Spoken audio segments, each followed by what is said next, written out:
minimize bulky. Whatever.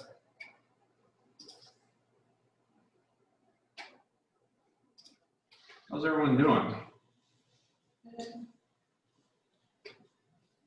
Other classes, are they kind of, anyone else have another class today? Have you had any other class today? Is this? Yeah. Are they quiet, or are they like better attendance, or? My first class is a CNA class, so, and not a lot of people show up for that. We have 4 people right now in class. Okay. Yeah. Just not allowed to show up in general, or is It's it? not a quarantine thing, Okay. it's just us. Yeah, well, I had a myriad of emails this morning, and then with the one student in last class, and knowing that it was quarantine, I feel very somber right now about the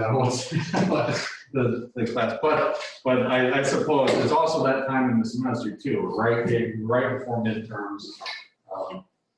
So CNA though, that surprises me. Not as many students showing up for CNA. We had about 10 on the first day, and then they all dropped. You know, that, I guess the reason that surprises me is that is a course very specifically aimed at what a person is going to be doing with their career. And you would think that they need to know that stuff. Yeah. And to require us for the nursing home. Yeah. At least, Well, it's not the class in it, but you have to pass the test, the state test. see, and I myself, if I were a patient and I had a nurse or a doctor, I would want to know that nurse or doctor, when they were in school, they attended every single class they could. Yeah. That's not something I want to think about, that, oh, the doctor is treating me for maybe some life-threatening condition, playing hooky a lot. Yeah. Well, in that class, you can't miss many because you have to have the X amount of hours Yeah, you have to to pass the class. Okay, good. have all your lab stuff. Lab hours, skills hours, and then clinicals are like. Well, right now, we don't get to do classes. I took the class last year, and I didn't get to do clinical, so I technically did. But they told me my class is incomplete, so it sucks. No, well, hopefully things change over. Becker. Okay. I noticed you've got kind of arranged do you color code your notes and so forth? Cool. Oh, that's a good idea. I don't know why I was having a conversation with someone earlier today or yesterday about note taking, and I've had students in the past say, well, I take notes, and by the way, I would encourage you guys to take notes today if you kind of lack on not doing notes. But I've had students in the past say, well, I take notes, but the notes don't help me. Well, if you fall into that category, I guess my recommendation is change the way that you take notes. And what I mean by that is if you're the type that Hallie, you've got just a pencil out, and if you just write your notes in pencil, and then you look back and say later on, these don't really help me. Maybe you could try this approach of color coding them. Maybe you say, hey, that's too much work for me to do in the classroom. Well, then maybe typing them up later.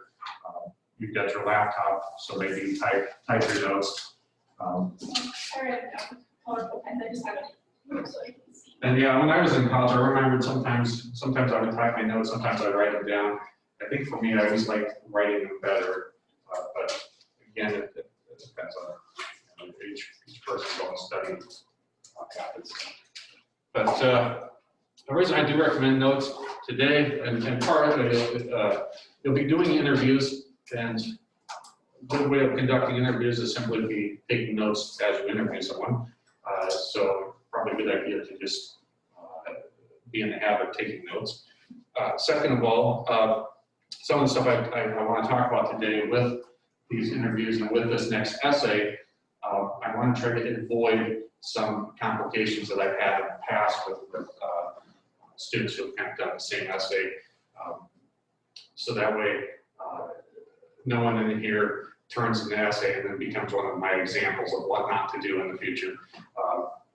yeah, obviously I'm not going to give you names of who did what, but there are things to keep in mind as we move forward with this paper. Before I jump into this, though, I do want to kind of reflect back on the peer reviews.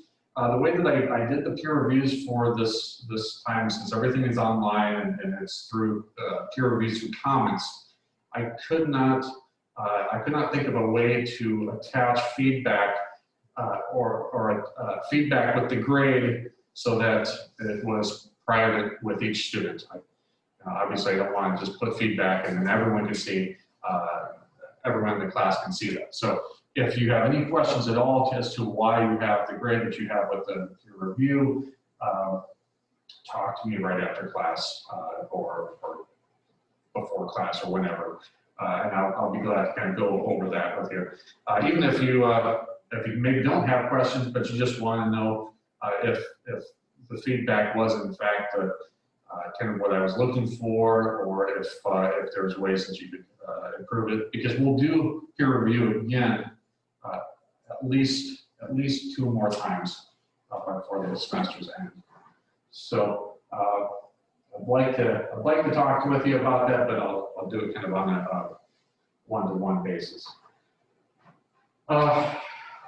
Okay, so for this week, kind of moving forward, we're going to take a look again back at analysis. You remember analysis from the first week of class, just kind of get a real basic idea what that is. It's breaking something down into smaller components so they can kind of really understand it. This can be anything from, I mean, you can analyze pretty much anything. Now, most writing classes tend to look at analysis in the form of we're analyzing a text. Maybe back in high school, you remember like, oh, you had to read poetry and figure out the meaning behind poetry because you were trying to analyze it. Well, I'm not doing that here, but I think analysis is still important to know because we're going to be working on a profile essay. Now, profile definition I give you up on the screen is a little bit different than what I've given you on paper here. But it's essentially the same thing. It's a vivid description of a person, place, event, or thing. So the paper just says it's a vivid description of a person, but I thought that might be a bit misleading.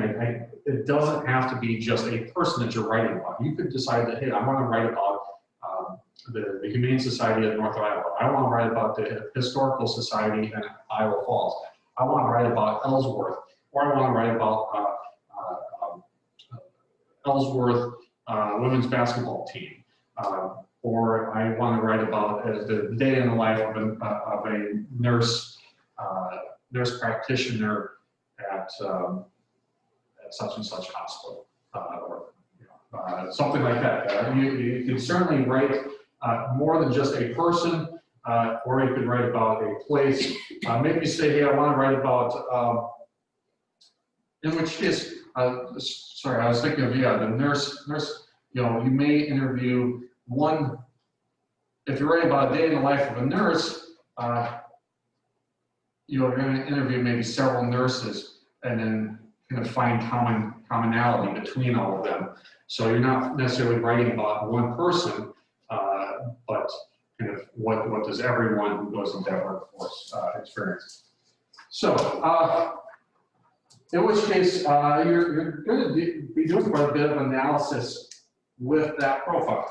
Now, the reason that we're going to do a profile essay at this point in the semester. In the past, I've always reserved this as kind of a later assignment towards the end, but I decided I'd switch things up this year. I put it right after the personal narrative, and the reason that I do that is if we look at that description, the definition of it, it's a vivid description. So you're using description as a method of development, and not only that, but you're going to, I think I have this in here, just to read kind of a little further down that first paragraph there.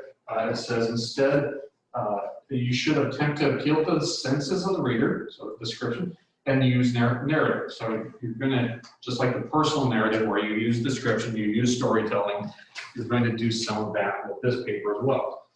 The way that this paper is different, though, is this is more of an expository essay, meaning that you're trying to explain something and inform your reader rather than just maybe entertaining them, you're trying to teach them about something, or trying to maybe even persuade them, like to become a nurse or to join a club or try out a sport for the first time. And there is research involved with this. I'm also going to start focusing a little more, because we have research, I'm going to start focusing a little more moving forward here on MLA. MLA is Modern Language Association. It's a way of formatting your writing.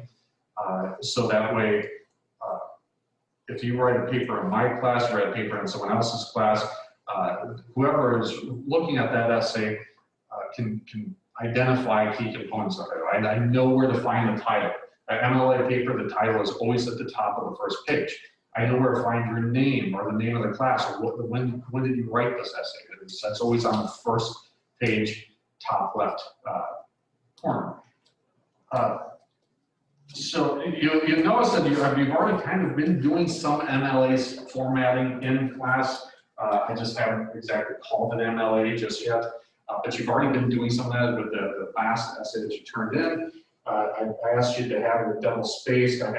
You put your name and my name and the class name and the date kind of up in the top left corner, along with a date or a title. The one thing that we haven't done though is we haven't included a works cited page. Works cited is basically the research that you're conducting for the paper. The reason we haven't done that is just because there's usually not a lot of research needed to write about your own life.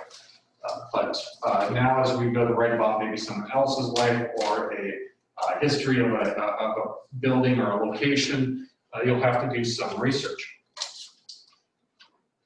So has anyone in this class had to do papers in maybe another format other than MLA? I do APA. Okay. So we'd have a title page, we'd have headers for every paragraph. Our works cited was a little different. We'd have footnotes. Okay. So APA is American Psychological Association. Basically, the way that these papers, so anytime you're writing a paper in college or as a profession, you're oftentimes there's some type of organization that sets the rules for like how you should format the paper, how the writing should be spaced apart, where the information should go, personal information should go, how you document your research. So MLA, there's APA are probably the most common. Like you said, at APA, you have a title page, which is, to me, I think is a waste of paper or a waste of a tree. Because it's mostly a blank sheet. It does look nice though. Looks, I think, much prettier than MLA. It's a blank sheet with kind of your title in the middle of the paper. Now, how much instruction would you say that you have with APA? Is that more of? I have 0. 0? Okay, that's. I was taking a college class online, and they're like APA, so I figured it out. I'm like, Okay, yep, that's pretty much, that's how I learned APA, was go figure it out. On Tuesday, my boss was sitting in the back of the classroom evaluating the class, and she said she hasn't wrote MLA for a while. She's been writing APA. I'm not we have lots of instruction. Yes. So, and that's the same approach that I'm going to do. I don't know, maybe not the most logical thing, just because this is how I was taught. This is how I want to teach everyone else. But in a lot of ways, I do think that this MLA is intended for the humanities. So if you're, the humanities are most liberal arts courses. Composition falls into those categories. So that's why we use MLA. Plus, I think MLA is probably, do you have experience in with both?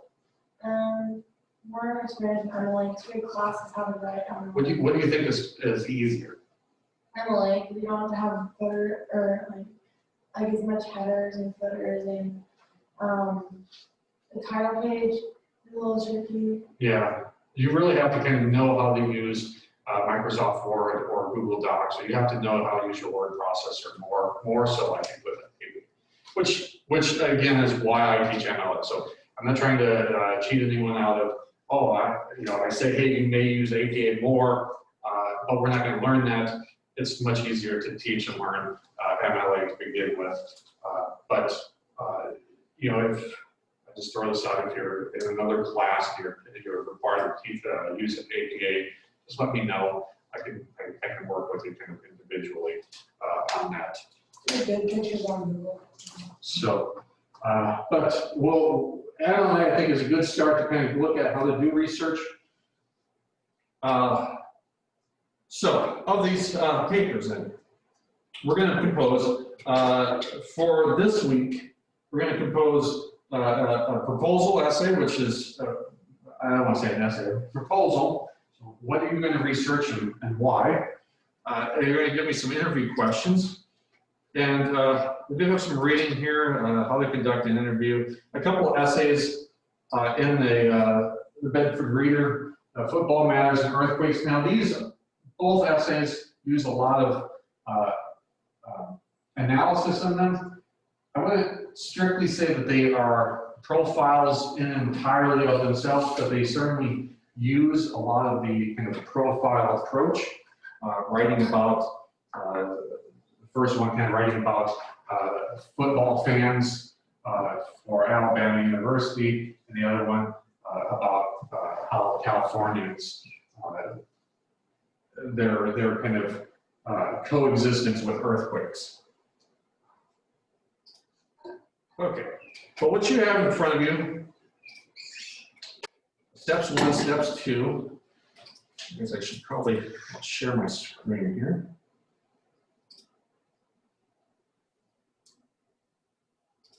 Maybe I won't.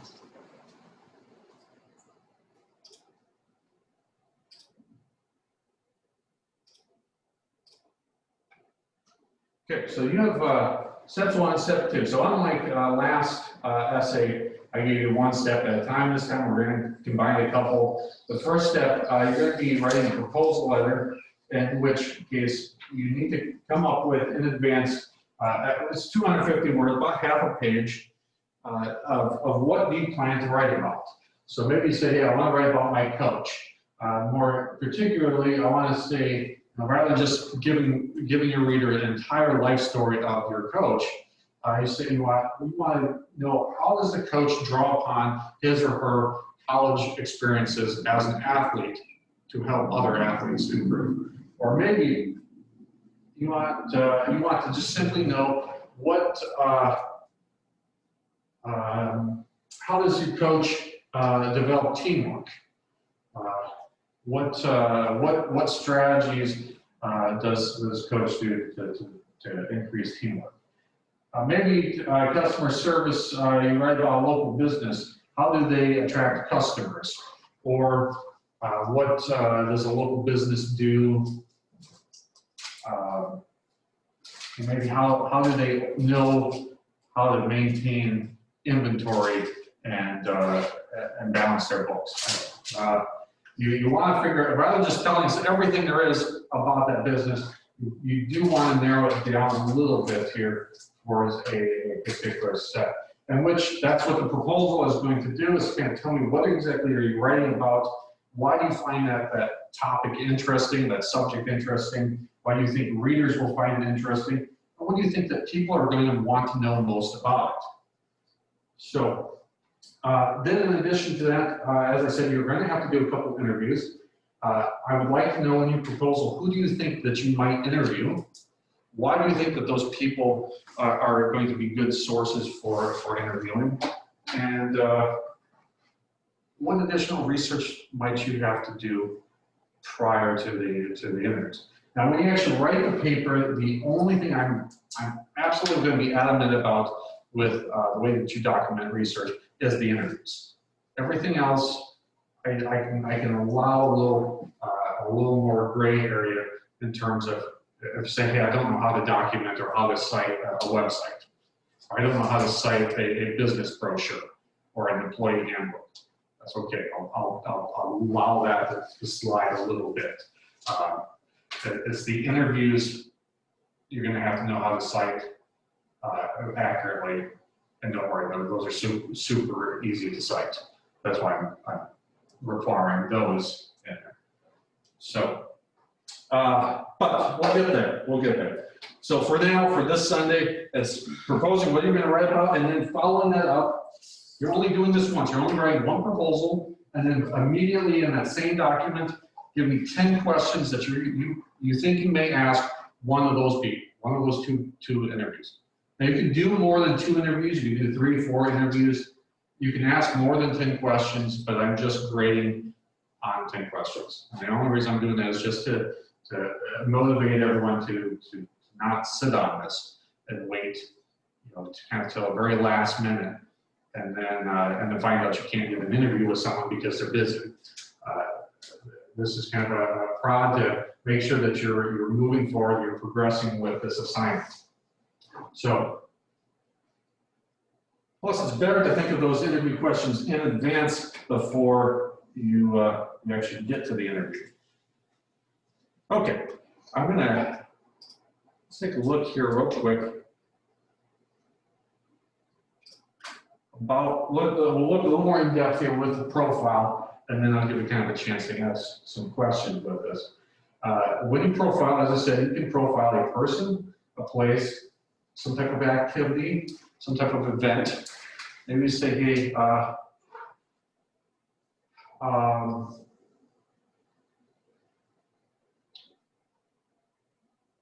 when you're living through 2020, maybe decide to profile 2020.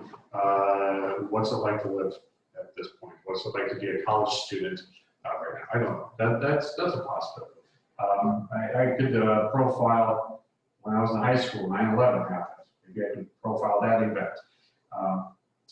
Those are pretty big topics, though, so you're going to have to figure out ways to narrow them down.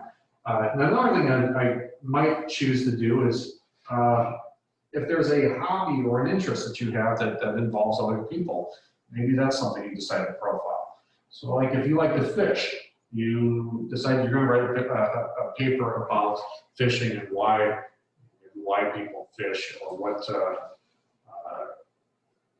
that all entails.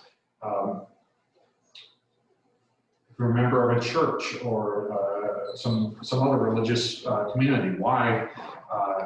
What's that all entail? What's it look like? What kind of people attend the church? What's the building look like? How often do you attend? That sort of thing.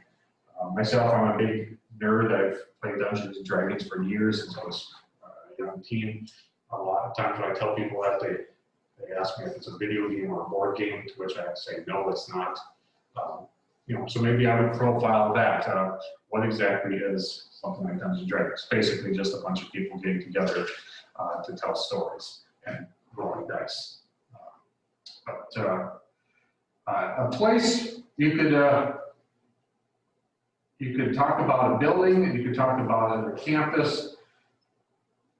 Some recommendations that I'd give there, the movie theater in Iowa Falls used to be an old opera house, so there's some really good history with that.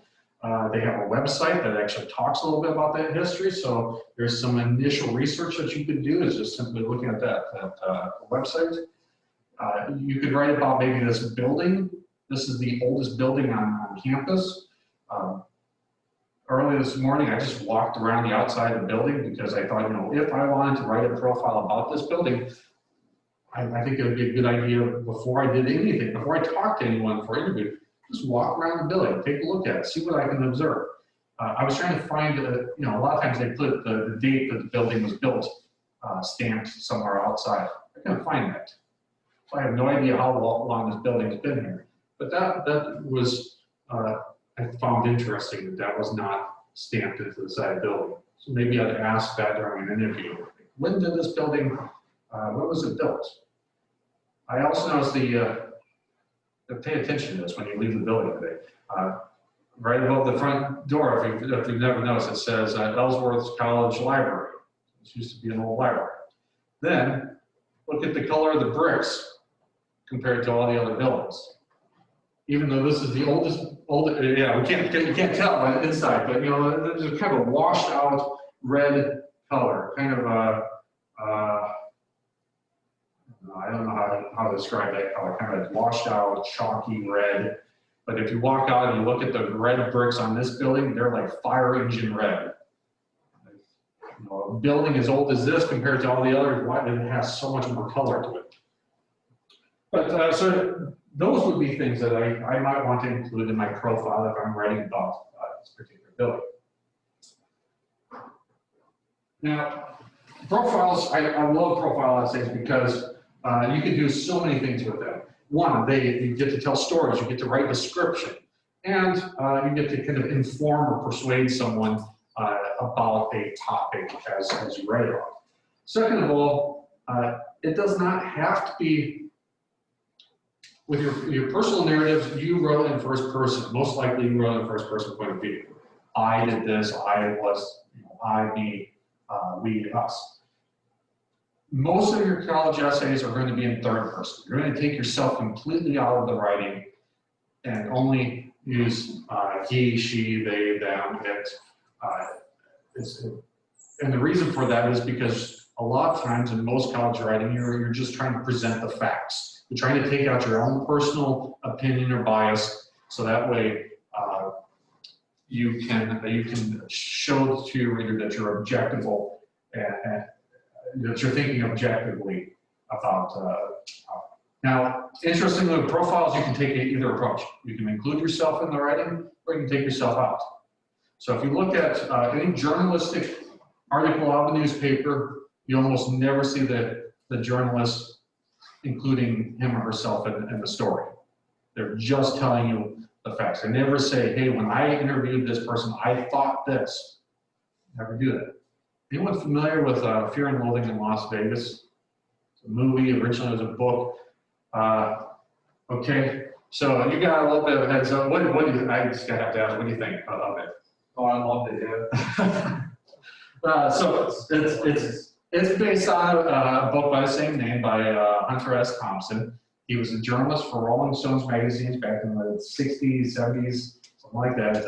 He initially gained his fame. He rode around with the Hells Angels, kind of notorious motorcycle gang, and wrote about his experiences with them. And one thing, he's known for, he's a journalist, but he wrote a style called gonzo journalism, which he more or less invented, in which he included himself into the story. And you know from watching Fear and Loathing, there's a prolific amount of drug and alcohol use and just things that make it hard to believe whether that really did happen. And it's because he is putting a lot of his own kind of personal opinions into the story. So you can certainly kind of do that approach with this. I wouldn't necessarily encourage it, but you could kind of take some more personal, active participant, a participant observer. Where do you find profile essays? Well, they're all around. You can find them mostly like Rolling Stones magazines, People magazine, almost all exclusively profile essays on people. I happen to, right at the beginning of class here, I saw we had a stack of National Geographics. I just picked up a couple at random, and sure enough, we have profiles in National Geographic. The first one I picked up is all about China, Inside the Dragon. If I flip through this, this is a number of profile essays, a number of them that all add up to hopefully helping the reader understand more about China. Anything from, there's articles in here about the agriculture and rural life in China. And there are articles about the urban and city life and kind of technology. There are articles that talk about the history of China. There are articles that talk about their education and their government, natural disasters. Basically, this whole article here is trying to give the reader as many perspectives so that by the time I'm done reading this, I should almost be like a mini expert on China. I'm going to know a lot about this. Okay, next one, Cleopatra. Inside, looking for a Cleopatra. Okay, so this is a profile of a person. But not only that, as I'm kind of flipping through, again, I have kind of another one about a place, Baghdad, after the storm. So Baghdad after kind of the second, after the war here, I guess. Despite hardships, lingering violence, residents imagine a new version of the ancient city. So I'd imagine that, and this article, I haven't read it, but I'd imagine they talk a little bit about kind of the history of Baghdad and then what it looks like now and some of the problems that have arose through conflict. But, so we've got a profile in place. The cover says we have a profile of a person, quite a bit. You're going to find these in professional organizations. If you want to have a business someday, you may have an About Us page on your website. There's a profile there to help your customers know more about your business. Okay, so to write this paper, are you going to have to do research? To even do this step, the interviewing, you need to do some research. Yes, before you do the interview, you should do a little bit of research in advance. Why do you think I recommend doing some research before the interviews? Something to compare. Right, so you want to make sure that the questions you ask are pointed and have some direction, and you're not just kind of wasting time on things. And like I said, if you can compare things. So another class, a student said, well, what if I wrote about my baseball coach, Coach Vegas? Anyone know this guy? I don't personally know him, but Coach Vegas.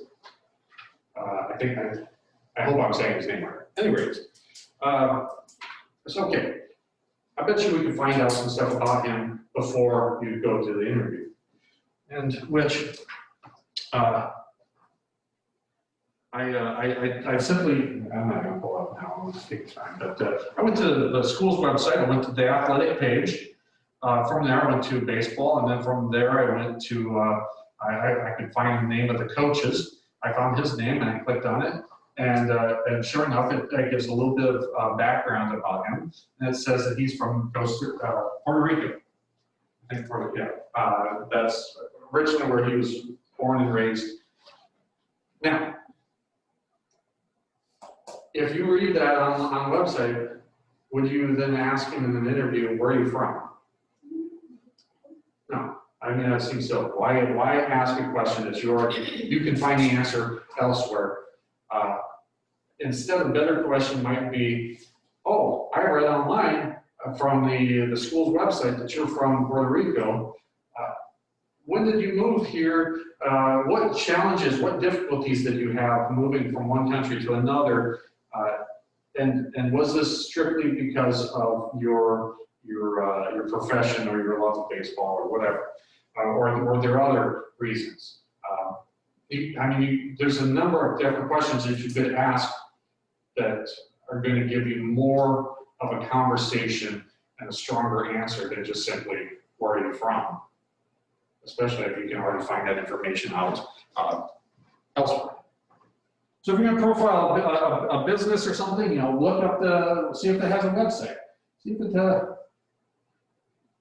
might be surprised, might even find like a Wikipedia page. There was a house I was going to buy. I wanted to buy maybe 6 years ago. It was a little house out in Manchester, Iowa, middle of nowhere. I found out that house had its own Wikipedia page, its own Facebook page, and it's actually listed in a couple of books of like haunted places in Iowa. And I'm like, wow, that's kind of intimidating now. I don't know if I can live in a house that has its own Facebook page. But Where at Manchester was that? it was on the country. It was the Coffin's Grove Stagecoach Inn. It was originally used as a little hotel for travelers, and it's gone now. Whoever bought it, they tore it down. It must have had some structural problems, but I thought this would have been. I do regret passing it up. It had a Candle Lane and Old Stagecoach Road were the two gravel roads that ran right in front of it. And then it's got the name Coffin's Grove because the original owner's last name was Coffins, and they have their own cemetery right next to the property. Why not? That would have been fascinating. But anyway, if I wanted to write about that house, I got tons of sources I could find. So I would definitely, take a look at this. Look online first. You could do some informal interviews. Just ask around if people know anything about this person or this place before you actually conduct your main interviews. So as you prepare for those main interviews, at least 2 of them that you are in fact going to make sure that you put in your essay that you conducted, or the first step is trying to figure out exactly what your paper is going to be about. Full story, but what's your point? Now, I'll tell you kind of the rationale behind this. If you just say to yourself, hey, I'm going to write about this thing, but I don't really know why. I find it interesting, but I haven't quite answered the reason why I find it interesting in advance. Well, I'll give you one of my students on the board of shame here, no names, but I had a student one year write about a play that was being put on at local children's theater. It came to he did his 2 interviews, and then in class we're working on the first draft, and he can raise his hand. I walked over and he said, I'm having trouble writing my essay. I said, well, can you pull upon your what are you writing about first? He said, I'm writing about this play at the children's theater. Cool, what's the play about? I don't know. What's the name of the play? I don't know. Who's in it? I don't know. Okay. Now I'm really starting to wonder, like, what did you do for research? Like, who did you interview? He said, well, I interviewed the director of the play. I think she's a math teacher here. But he said, I interviewed her. Okay, that's a good start. You got the director of the play. And I interviewed my coach. Why your coach? Is your coach in the play? Huh? What role does your coach play with this play? Nothing. He said, I thought I had to have 2 interviews. I said, yes, you do. But these interviews are not on a separate planet from this essay. The interviews are on the same planet as the essay because the interviews are your research for this essay. So make those connect. So that's why I have what's your point exactly? You can't just ask random questions to random people and expect to write a paper and fill in the details from that. Likewise, I went back to the students. Okay, you interviewed the director of the play. What kind of questions do you think you should have asked about the play? What's it called? What's it called? Where's it at? Who's in it? Is this the first time you've directed the play? Is this your first play that you're directing? How many plays have you directed? Or well, maybe not so much how many have you directed, but why not ask that question? How many plays have you directed? It's not relevant. Not really relevant. And not if you're writing about the play. It doesn't really matter what this person has done or doesn't done personally. Well, that's exactly what he did. He asked her questions like, where did you go to school? Where do you grow up? How many siblings did you have? What's your favorite color? Doesn't help write an essay about a play. So, unfortunately for him, he had to go out and do 2 new interviews. So this is why I'm going to encourage you to write notes. Hopefully you're not doing the same thing. You'll know in advance, I've got to make it relevant. I've got to make it connect to my paper. Before your interview, you want to ask yourself some questions. You want to be prepared. You want to know how long it's going to take. Anyone ever, I don't know if anyone has anyone actually conducted an interview? Have you been in an interview? Yeah. For a job or something? How long? How long did it take? 10 minutes, maybe 15 minutes. Okay. So you maybe want to round up and say 15 minutes. Maybe if you're like me or you know that the person is someone like me where they're a talker, maybe 30 minutes, 15, 30. But you want to have kind of that idea because if they're busy. By the way, with the interviews, and I can talk to you, you said you were thinking of your grandmother, I can talk to you a little bit about that outside class, but I do want you to interview people that are not related or not close friends, unless you can get permission elsewise. I guess actually maybe to answer your question overall, I would maybe ask you to still try to find 2 other people who are not relatives or close friends. You could still include grandmother as a source, but to help fulfill the other requirement, find at least 2 others. So you want to tell the person. Let me close this out for just 1 second. I'm going to go back here real quick to the additional resources in our overview. There is a little thing I came across from Columbia University. It's a bit of a long read. You don't have to read it all, but it does have some really cool advice, good advice. First of all, ground rules for interviewing. Identify yourself at the beginning. Why are you doing this interview? Make clear that if you're interviewing someone who's not used to being interviewed, what exactly you're going to do with this information. Once they, if you're interviewing a business, you may want to tell them in advance, I'm writing a business, or I'm writing a profile about how your business succeeds at attracting customers. It's a much better way to approach the interview than just simply saying, I'm going to write an essay about your business. Why is that? If I just simply said, hey, I want to interview about your business, what's some potential ways that I might write about it, or how could that be interpreted?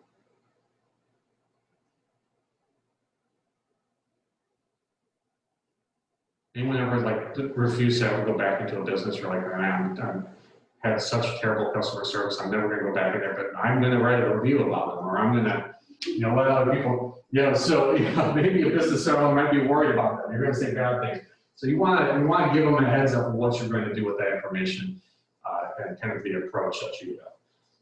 I can tell you, I've had 2 years where I've had someone call me from the University of Northern Iowa, so that's where I went to grad school. I have 2 years, I think both in a row. I had someone call me up on a random day, and they started asking me questions. They introduced themselves by some, their name, and they said that they're calling from UNI, and I have some questions to ask you. We like to get in touch with former students. So why? Well, we just like to know a little bit about former students and where they're at now. Why? What are you going to do with that information? Well, we don't do anything with that. Then why are you calling me? Why? Someone's paying you time that I hang up on. If they can't give me a solid answer to that, what they're going to do with my answers, or why they're calling me exactly, I hang up on. And I don't want that to happen to anyone else. So be prepared to explain yourself. I used to work for years ago, one of my very first jobs I ever had, I worked at a call center. Anyone else ever worked in a call center? It's horrible. Yep. It's horrible. Yeah, you have to call people up. In the call center I was at, we weren't collecting. What was yours? My brother worked at Safe Flight Solutions, so like the car insurance thing. Okay, so trying to sell stuff, or Calling people back about accidents they've had, and they'd call and be like, hey, this happened. He'll be like, okay, I'll get back to you. And when he'd get back to them, he'd have to call them and be like, so your insurance doesn't cover that. yeah, well, that would be tough. The one I worked at, it was we did research, agricultural research, and so I'd have to call up farmers, at dinner time after they've been out in the field all day. I got to call them up at dinner time when they're with their family and they're trying to settle down. I call them up and say, hey, do you have a half hour or 20 minutes to answer some questions?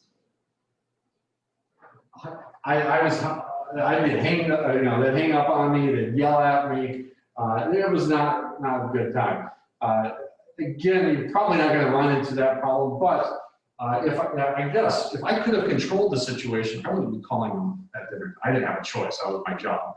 But I would be calling them at dinner time. I would, and if when I did, sometimes that's what I immediately would say I'm sorry I'm calling you at dinner time. I know you've been out in the field all day. This is not my choice. I'm just doing my job. But if you have a moment or if you have a time that works better for you, I can call you back. So those are things to kind of think about in advance, how someone's going to respond and why they might respond that way. So we have those questions in mind. Likewise, the same document, if I scroll down even further, gives me some great advice on the profiles. Maybe if you're writing a profile about a person, talk about their background, their education. If you're writing about a place, what's the history of that place? Include some anecdotes, these are personal stories. Give us some quotes. Why is this person relevant to your topic? Maybe your observations, what's the person look like? What's the place look like? I don't know how many profile essays I've read now where I'm reading about a person and I get to I go from the introduction to the conclusion, and not once do I know what that person looks like. I know what he or she does for a job. I know where he or she went to school, how many siblings they have. I don't know what they look like. Or I've also read profile essays about a place, like one in particular, really fun. It was a great essay. I really liked the essay. I think the students still probably earned an A or B on it. It was talking about the historical society here in town.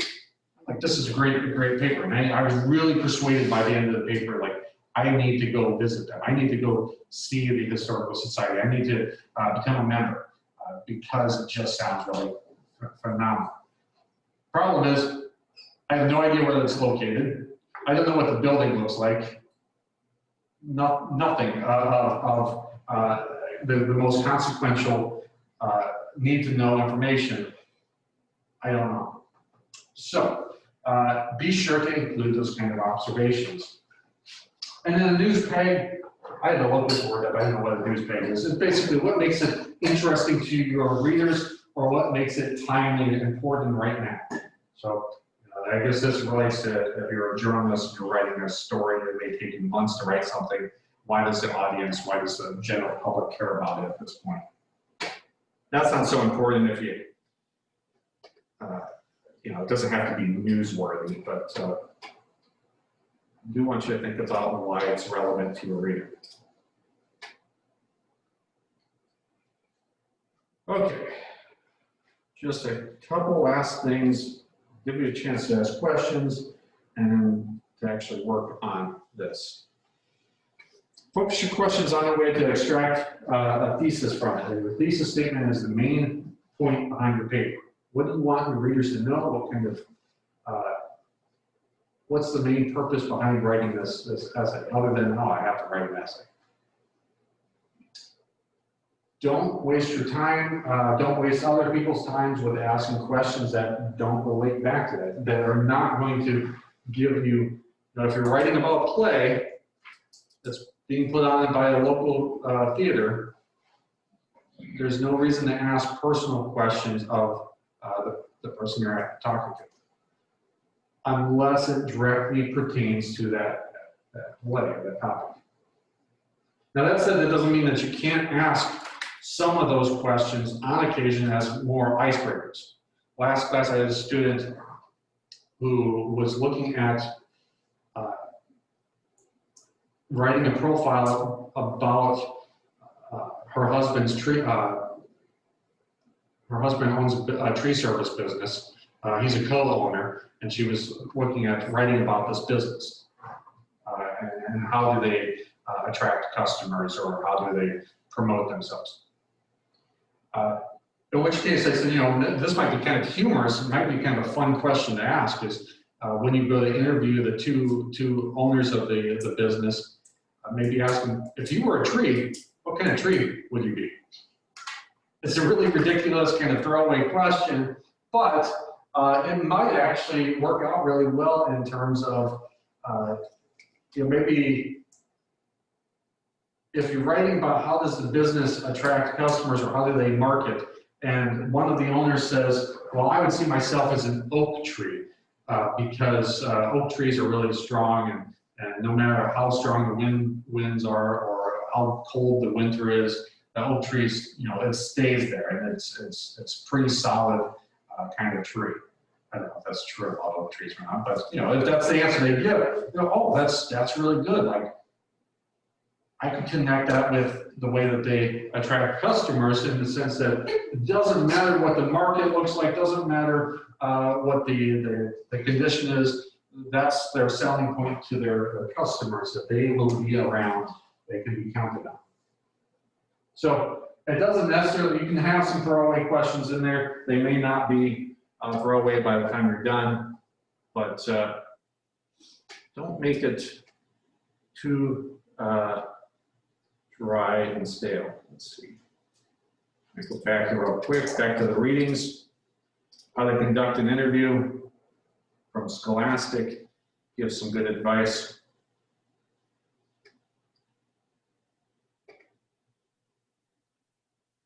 You will write your interview questions down in advance. Just like you did with the profile essay, or sorry, the personal narrative where I gave you a week to make revisions and editing, you should be revising that, editing your interview questions. Don't, you're probably going to think of questions as they come to you, you're going to write them down, but then you should spend some time to think about those questions in a kind of a logical order. Does it make sense to ask this question first, and then this question, and then this question, or should you rearrange them? Because ultimately what you want to try to produce is rather than just a series of questions, one right after the other, you want to try to get more of just a natural conversation with the person that you're talking to. And the way to get that conversation is not to just read question after question, but to think about those questions in advance. How do they lead to a more natural, just get to know that individual?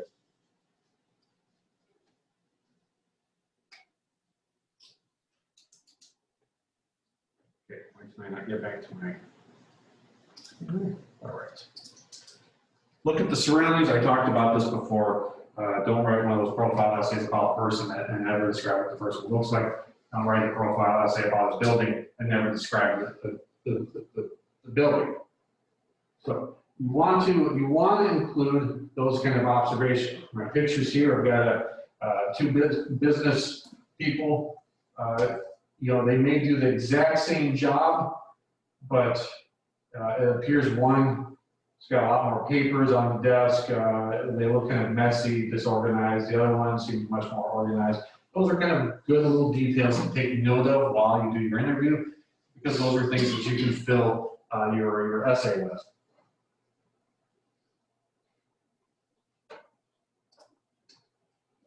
Try to avoid the hyperbolic and superlative questions. These are questions that ask the best, worst, least, proudest, greatest sort of thing. Hyperbole is exaggerating. If I've told you once, I've told you 1,000 times. I probably haven't told you 1,000 times, but it's an exaggeration. Superlative is the opposite. It's downplaying something. But don't ask those kind of questions, because oftentimes you're only going to get one answer. You're not going to get that proudest moment.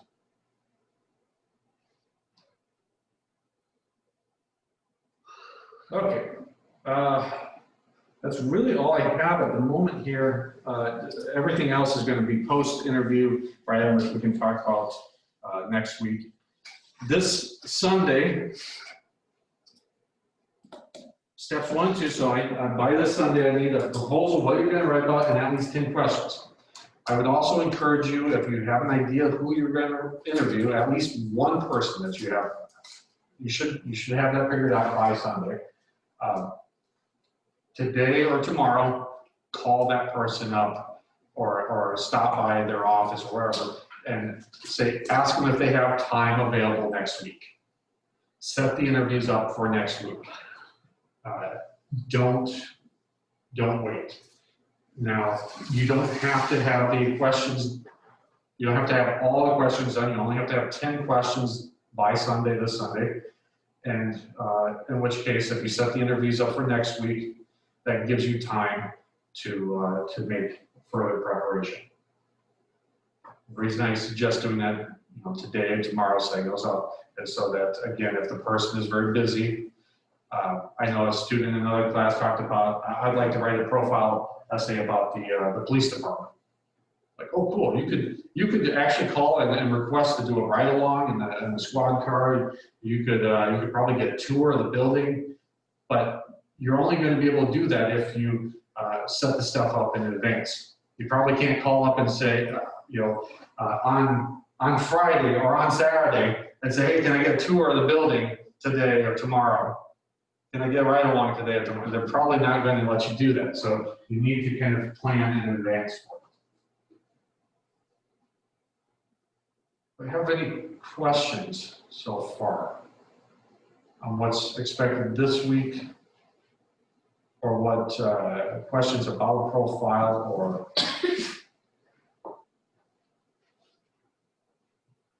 So we need to have the interviews done by next week? Yes. Okay, so I need to interview by next week. And I'm not gonna say that you need to have both done by next week, but you'll have a much better time if you can get both done by next week. Next week, I really just one, because the next week I'm gonna ask you to start writing an outline for the essay. And it's gonna be awfully hard to write an outline on a paper if you don't have any kind of research put in place, right? So, do you have an idea kind of in mind what you might write about? No. Okay, still brainstorm, yeah, that's fine, that's fine. Any other questions?